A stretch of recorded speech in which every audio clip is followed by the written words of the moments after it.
Steady camera on. 3, 2, 1, and action.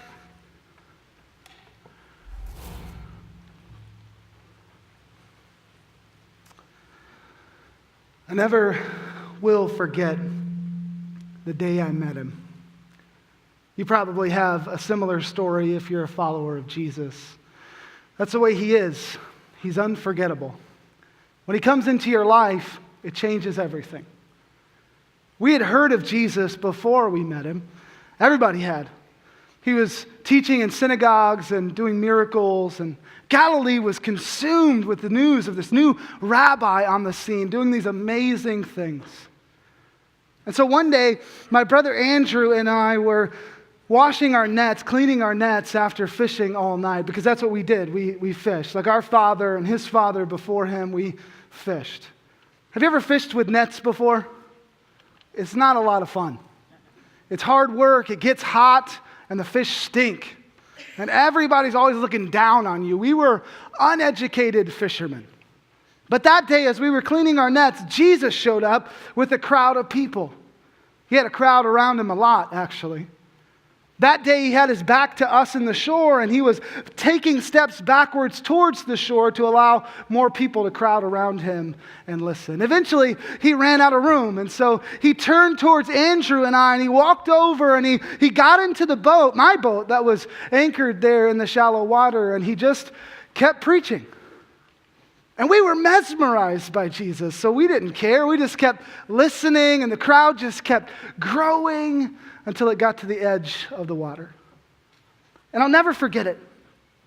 Jesus kind of wrapped up his teaching, and he turned and he looked right at me. And I remember thinking, why is he looking at me? Who is this man that he would look at me? Later I found out it was just a natural reaction to his gaze. He felt unworthy to even be noticed by Jesus. But he looked at me and he asked me if I would take him out on the sea in the boat and let down our nets one more time to catch fish. And I said something really dumb. Have you guys ever said something dumb before? Yeah, words just got out of my mouth before I could stop them. I do that sometimes. And so here Jesus is asking me to do this fairly simple thing. Take him out on the boat, let our nets down one more time, see if we can catch some fish. And what do I say?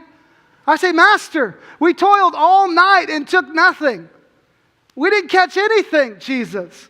In other words, that's a dumb idea. Let's not do that.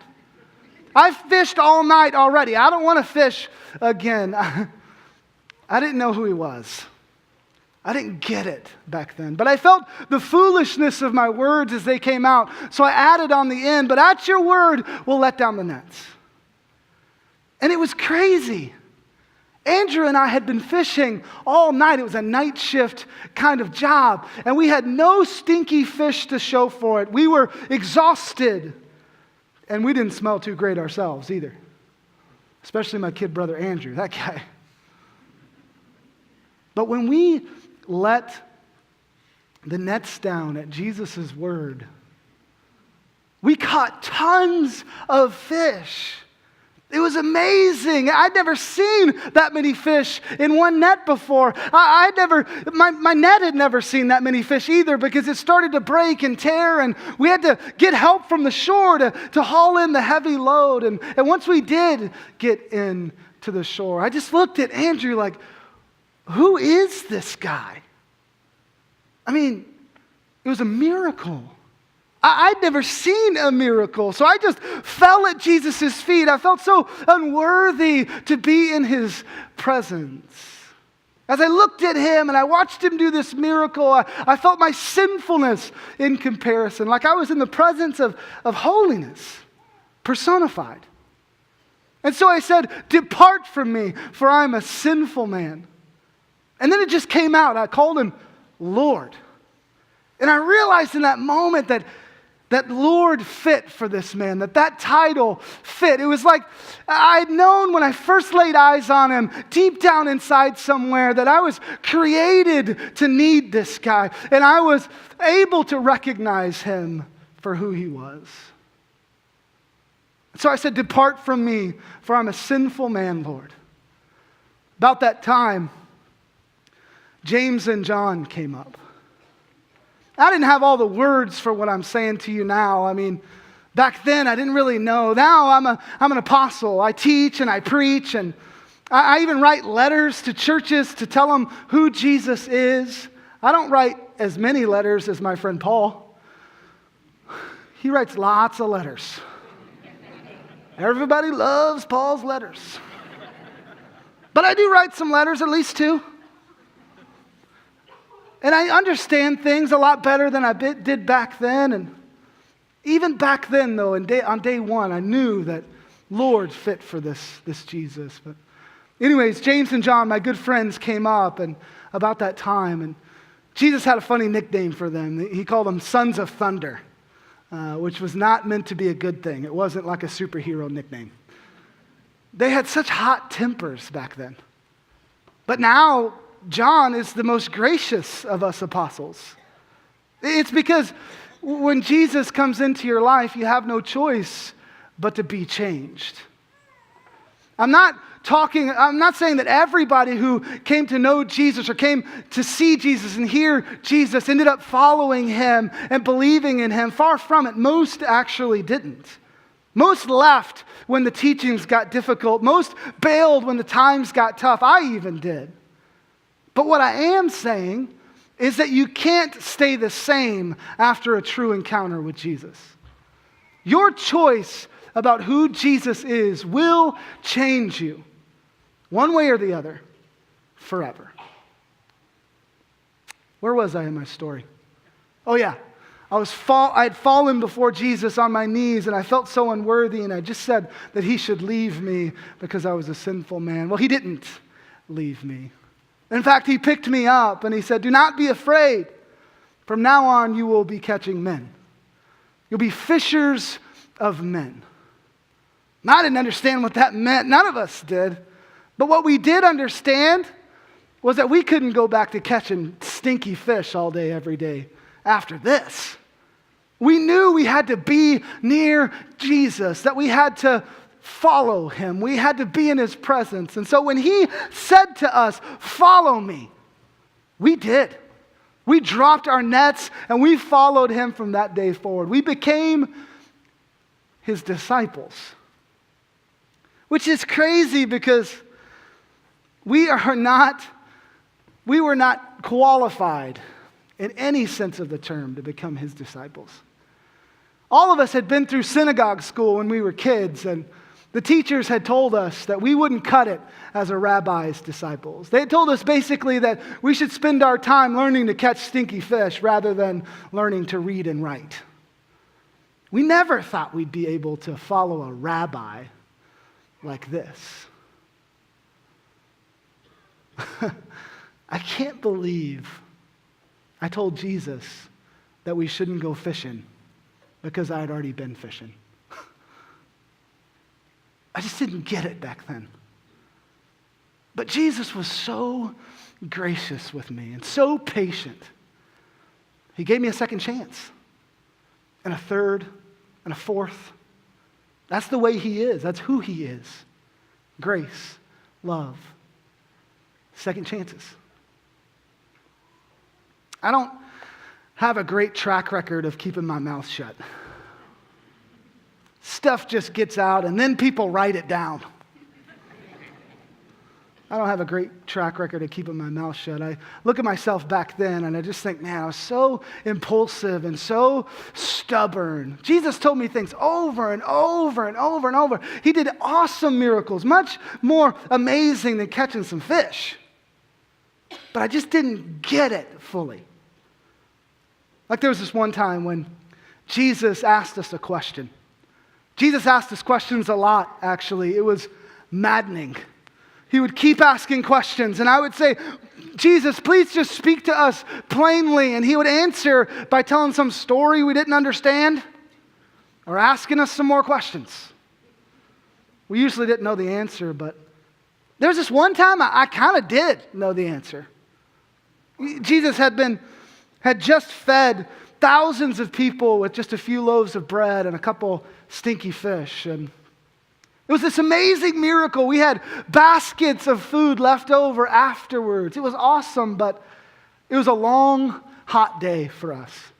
And so when it was all over, Jesus took us away from the crowd to spend time with us. And he was doing that. He did that a lot. He was always trying to get us to take time to pray and to rest and to recharge. And so that's what we were doing. And then Jesus, he looked at us all of a sudden and he said, Who do the people say that I am?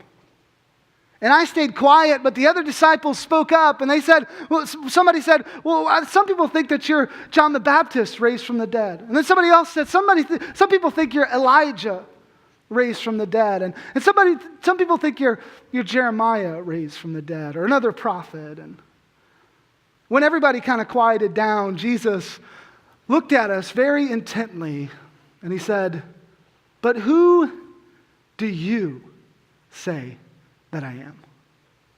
And I jumped up and I said, you're the Christ, the Son of the living God.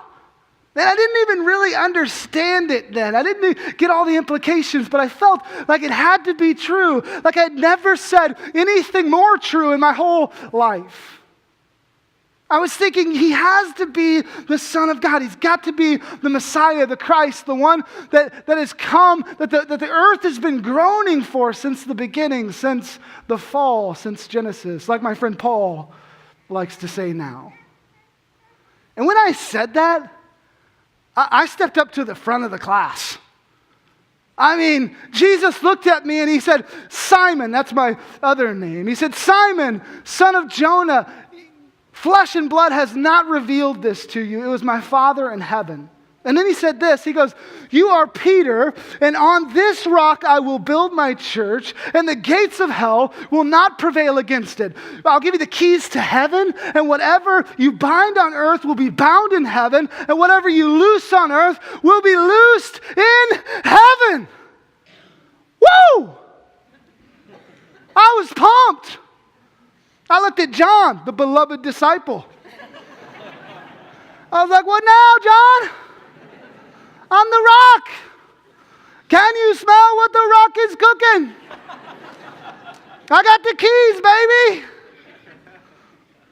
I was on cloud 9 for sure. I was only there for like 2 minutes.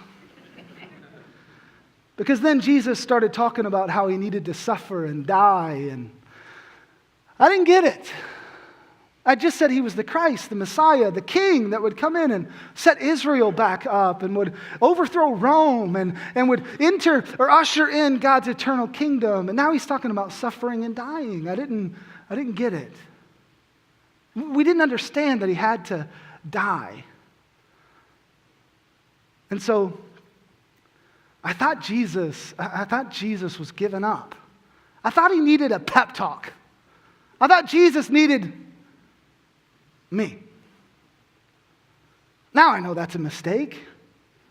If you ever think Jesus needs you to accomplish his will, you're mistaken. He doesn't need you. He doesn't need me. It's the other way around, right? We need him. But I was so foolish. I'm ashamed to say this, but I rebuked Jesus. I know, you've never rebuked God, right? You've never told him that he was doing something wrong or needed to do things your way or you were mad at him or anything like that, but I did. I rebuked Jesus. I had just been put at the front of the class, but after I rebuked Jesus, he said, "Get behind me, Satan." 2 minutes ago, I was Peter, the rock on which the church would be built, but now, Satan. And he said, "You are a hindrance to me, for you are not setting your mind on the things of God, but on the things of man." And I was crushed. I'm pretty sure I heard Andrew and John laugh like, "That didn't take long. Give me the keys." Then Jesus started talking about how we were going to need to give everything up for him. That we were going to have to deny ourselves. We were going to have to deny our wants, our desires, our well-being, our plans. We were going to have to pick up a cross, carry a cross for him daily. And we didn't know what that meant. But Jesus was saying we would need to be ready to be tortured and murdered for him at a moment's notice. He was saying that it wasn't going to be all glory and wealth like we thought it would be. To be honest, after I rebuked Jesus like that, I thought for sure he was going to kick me out of the group. I thought for sure he was going to say what my synagogue teachers had said back in the day, that I wasn't cut out to be his disciple, that I should go back and be a good fisherman. But he didn't. He just kept leading me and teaching me and encouraging me. He gave me a second chance and a third and a fourth. That's the way he is. That's who he is. Grace, love, second chances. Jesus gave me a lot of second chances over the years. Over and over and over. Like there was this one time, this is really my claim to fame. There was this one time, the guys and I were in a boat headed across the Sea of Galilee to Capernaum on the other side. And Jesus was just going to meet us over there. And I remember in the middle of our journey across, we ran into this big storm. And the wind started blowing and the waves were crashing against the boat. And we started to get a little worried that we might not make it across. And about that time, we looked off in the distance and we saw what looked like a man walking on water. And we thought it was a ghost. I mean, you would have too. Have you ever seen a man walking on water in the middle of the sea, in the middle of a storm? Yeah, I hadn't seen it either. And I had been on that sea a bunch of times. So we thought it was a ghost. And then it said, "Take heart, it is I. Do not be afraid." And I was like, "Nuh-uh." I was like, "I ain't playing. We're about to die in the storm. That's like a demon ghost coming after us. Like, I'm not messing around." Now it's saying, "It is I," like we're supposed to know it? No. And so I said, "Lord, if it is you, command me to come onto the water to you." And then Jesus said, "Come." And that second time, I recognized his voice. I knew it was Jesus who was calling me out. And once I knew it was Jesus, I was ready to take that step of faith and step out on the water. But not before. Because listen, steps of faith and all that are great. Only if and when you hear Jesus' voice. Faith follows Jesus' voice, not the other way around. So once I knew it was Jesus, I was ready. Not before, but once I knew it was Jesus, I was ready. And I took that step of faith. And what happens next, I get a lot of flack for. But I just want to point out to you that nobody else on the boat got out of the boat that day. Nobody else walked on water besides me and Jesus. Andrew and John were just lounging comfortably in the boat, letting me take all the risks as usual. So I stepped out of the boat onto the sea, and it was crazy. I started to walk on water. Like, it blew my mind. I wasn't sinking. And as long as I kept my eyes focused on Jesus, I was able to take steps on the water, and I took a few, and I got pretty close to Jesus, but then I started to notice the waves and the wind and the storm and the danger again. And I started to sink, and I thought I was going to drown. So I yelled out to Jesus, "Lord, save me." And he grabbed my hand and he kept me from drowning. And he said, "Oh, you of little faith, why did you doubt?" And I didn't know why. I mean, I had seen Jesus do these amazing things. I had just walked on water. And yet I doubted again. Jesus walked me back to the boat, and we got in, and the guys were just ecstatic about what Jesus had just done. And he had proven that he was the Son of God by walking on water. And it was exciting, but I just felt dejected. I was thinking, man, I can't do this. I'm not cut out to be a disciple. I keep messing this up. Why do I keep messing this up? But Jesus, he never mentioned it again. He was so patient with me. He gave me a second chance, and a third, and a fourth. That's the way he is. That's who he is. Grace, love, second chances. But I've really just been stalling this whole time because what I want to tell you, what I know you need to hear, is the darkest time in my life. It was when I made the biggest mistake I've ever made. It was when I denied Jesus, actually denied him directly, openly. I betrayed my friend. I did that. I don't like to talk about it, but it was the night that Jesus was arrested. Just before he was arrested, we were all gathered together eating, and Jesus had just sent Judas away. And it was confusing because he was talking to us like he was going to leave us, like we were never going to see him again, like he was giving us these last instructions. It was confusing because we didn't get it. We still didn't get that he had to die, that he had to leave to accomplish this thing. And he looked at me and he said this weird thing about Satan wanting to have me and wanting to sift me like wheat, and how he had prayed for me that my faith wouldn't fail. And he said that when I turned back, like I was going to leave, but when I turned back, I should strengthen the brothers. And it was confusing because I was all in.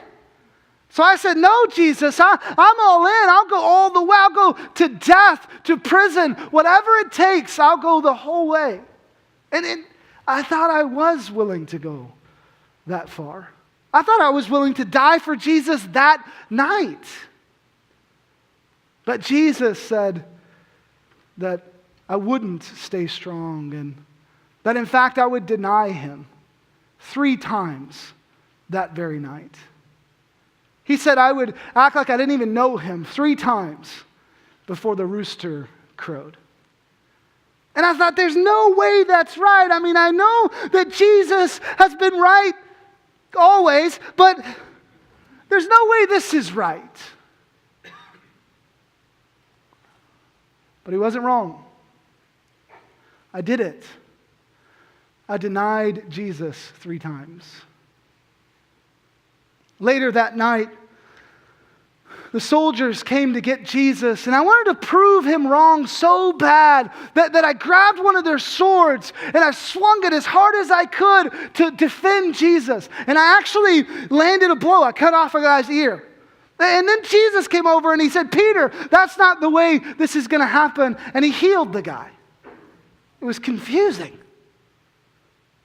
I watched as the soldiers took Jesus away, and my world began to crumble.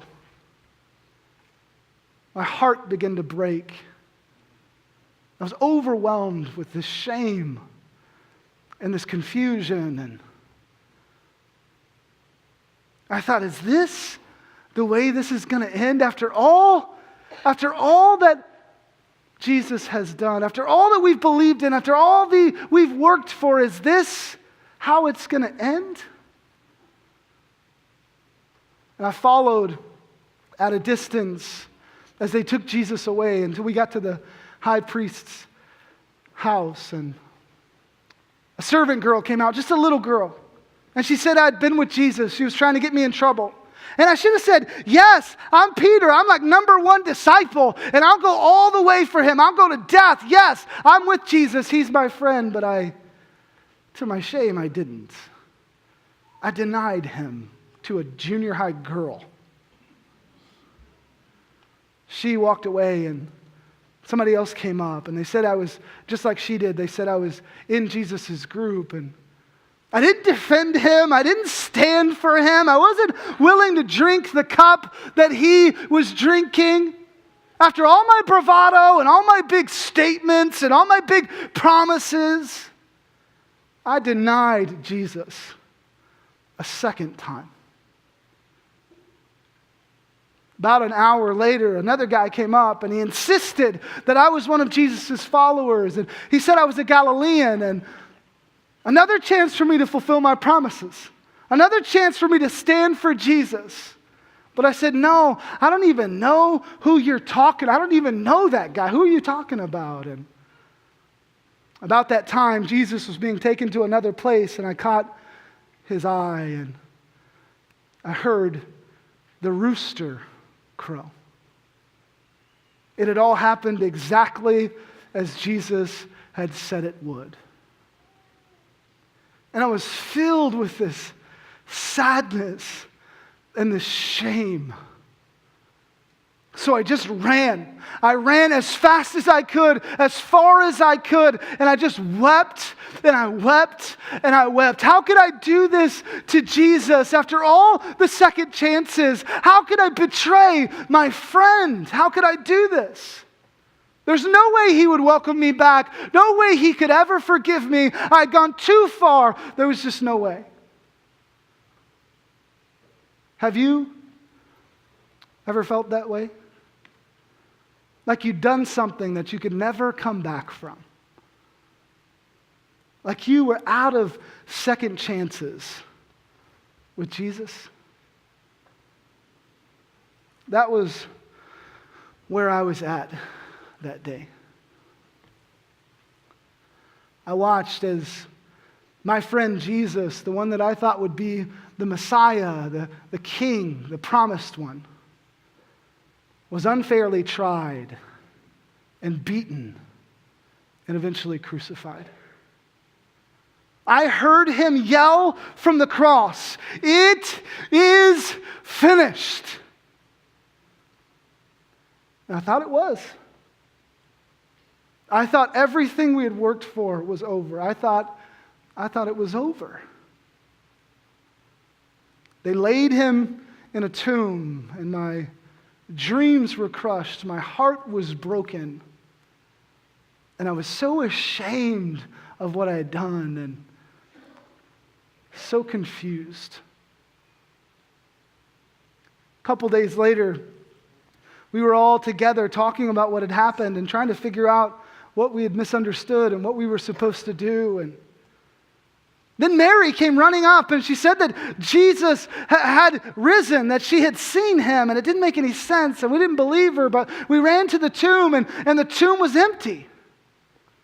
So we came back together, we were trying to figure out what it all meant and what was going on, and we locked the door, and almost all of us were there as we were talking through this, and then all of a sudden, Jesus appeared next to us, and it freaked us out. But he said, "Peace be with you." And I felt this peace enter my heart and my mind. I was still ashamed and still confused, but I had this peace. And then Jesus breathed his Spirit into us. And I started to feel like something deep inside of me was getting a second chance. Not just me and my behavior, but like my very existence was getting a second chance. Like my first existence had been headed towards death, darkness, and shame. But now Jesus had opened up this other way, this new way, this second chance that led to life. But I was still struggling. It was great that Jesus was back and all, but I had denied him 3 times. Satan had, in fact, sifted me like wheat. So whatever Jesus was going to do, whether he was going to set up his kingdom or whatever, surely I wasn't involved. I'd already been disqualified. So I went back to the only thing that had always been there my whole life. Stinky fish. I went back to fishing. I went back to the sea. I went back to what I knew best. And so a couple days later, we were all out fishing, and we weren't catching anything, as usual. And we heard somebody from the shore yell out, "Have you caught any fish?" We were like, "No, thanks for pointing that out, stranger. Thanks." And he said, well, why don't you try throwing your net on the other side of the boat? And I thought it sounded ridiculous, but why not? So I threw it on the other side of the boat, and when we pulled the net in, we caught like tons of fish. And it was a moment of deja vu. I remembered in that moment that catch of fish that we had gotten on the day we met Jesus. And I remembered how he had given us a purpose and how he had said we wouldn't just be fishers of stinky fish, but we would be fishers of men. And I thought about how I had knelt before him, feeling unworthy and sinful before him. And he had picked me up that first time, that led to the second time, that led to the third time, that led to the millionth time. And it hit me all in that moment that God's purpose for our lives never goes away, no matter how far we wander. And as all that was crashing in that moment, John yelled, "It's the Lord!" And this time I didn't ask him if I could come. I didn't hesitate. I didn't ask any questions. I wasn't worried about walking on the water. I just dove into the water and I swam as fast as I could to the shore, to Jesus. And Jesus, he didn't scold me or ignore me. He just gave me some fish and told me to cook it, so I did. He spoke my language. Then a little later, Jesus looked at me and he said, "Simon, do you love me?" And I said, "Yes, Lord, you know that I love you." He said, "Then feed my lambs." Then he said again, "Simon, do you love me?" I said, "Yes, Lord, you know that I love you." And Jesus said, "Then tend my sheep." I thought we were all done with that, but then a little later, Jesus looked at me a third time and he said, "Simon, do you love me?" And I was hurt and I didn't know what else to say, so I said, "Yes, Lord, you know all things. You know that I love you." And he told me to feed his sheep again. And I realized that I had denied Jesus 3 times. And he had just given me 3 chances to reverse those denials. And then he looked at me and he said those words that he had said to me on that same beach years before. He said, "Follow me." And I knew I was getting a second chance. And the shame fell away and the confusion fell away and it was replaced with gratitude. I was just so thankful to God. Jesus gave me a second chance and a third and a fourth because that's who he is.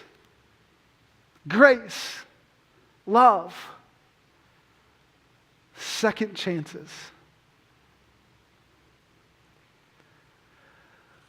I'm Peter. This is my take, my perspective on Jesus. He's a God of second chances. I know that from experience. Do you need a second chance today? Nothing you can do could disqualify you from God's grace giving you one in Jesus. Just ask him. I don't know where you're at today. I don't know if you came in here with a lot of baggage you got to get rid of, or maybe today's the best day of your life. But if you came in here needing a second chance, my message to you, my job today, is to give you this message. That Jesus Christ, the Son of the living God, gave his life to give you a second chance.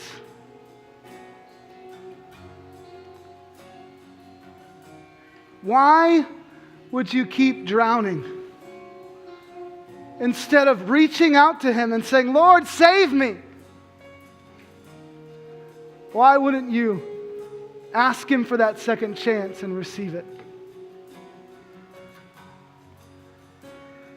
Let's pray. Jesus, I pray for those in this room who have yet to receive your grace, have yet to step out in faith and follow you. I pray, Holy Spirit, that you would overwhelm their hearts right now, overwhelm all of the obstacles and the doubts and the questions, God, and that today would be the day that they are made new, a new creation, that today would be the day when they begin to follow you, for real, with all of their lives. As we keep our eyes closed and our heads bowed this morning, maybe you're in here and you've never given your life over to Jesus. You've never said yes to Jesus and begun to follow Him. You don't have the faith journey maybe that you've heard other people have. Or maybe you have a faith journey similar to some of the baptisms today, but it just hasn't made a turn yet. You don't have the ending. You don't have the, then I gave my life over to Jesus. Maybe you came in here thinking that you did something a long time ago that you could never come back from, that Jesus could never forgive you for. There's no way He could give you another second chance. If that's you, I want you to have a moment in this service, on this day, Resurrection Sunday, Easter, when we celebrate Jesus' defeat of death, hell, and the grave for your sake. I want you to have a moment here to just decide to give your life over to Jesus. Just begin to pray to Him. Just begin to say in your own words, Jesus, I need a second chance. Jesus, I want to follow you. Jesus, I want to be made new. I don't even know what that means, but I want you. I want to be with you in your presence. I don't want to go back to what I've been doing my whole life, running in circles. I want you, Jesus. Just tell Him in your own words. And maybe you're in here and you've given your life over to Jesus some day a long time ago, but you did something happened, somebody made you mad, somebody did something to hurt you, or you made a mistake, and since then you've been running. You thought there was no way you'd ever come back. There's no way Jesus would ever welcome you back. It's been too long. You've gone too far. I'm here to tell you that even if it's a third or a fourth or a millionth chance, Jesus holds it out to you today. He wants you to take it. He wants you to receive His grace.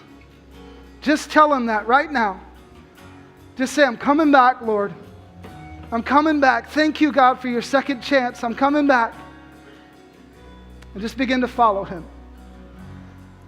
If that's you and you want to give your life over to Christ today, whether it's been a while and you're coming back, or maybe as you were listening to a baptism testimony, you thought, yeah, that's kind of where I'm at. I need to take that next step, and maybe it's my first step towards Jesus.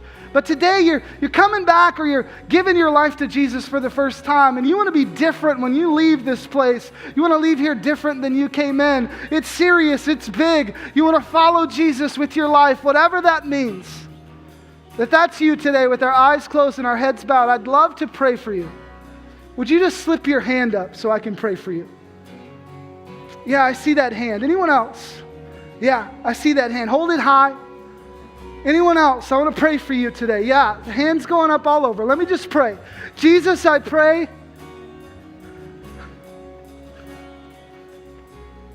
God, I thank you that you are faithful no matter how far we run. I thank you, God, that you are still in the business of saving lives and saving souls even today. I thank you for those who just raised their hand, who said, I want a second chance. I pray, Jesus, that it would be real in their hearts, that God, you would protect the seed of your gospel in good soil in their hearts, and that you would keep the devil from coming in and taking it away.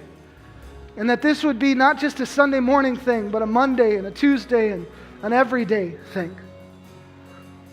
God, I pray that that seed would end up bearing much fruit for you and your glory. In Jesus' name, everybody said? Amen. Why don't you stand with me? Isn't God good? He's so good. Listen, if you gave your life to Christ or you need prayer or want prayer for anything, we've got prayer workers at the side. We'd love to pray for you during this song or after this song. But here's my prayer for you today. May you leave here knowing that there's not a place you can run that God cannot reach. May you give your life over fully to Him. And may you grab hold of that second chance. Make sure you go to a life group this week and talk this over. If you're not in a life group, get some information about that at Connection Central. And as always, I want to encourage you to not let this stop with you. This week, open the scriptures, open the gospels, talk to somebody about Peter, talk about God being a God of second chances. Don't let this stop with you. Be a Jesus follower who makes and disciples other Jesus followers. I love you. Happy Resurrection Day. I'll see you next week for Take 2. Thomas.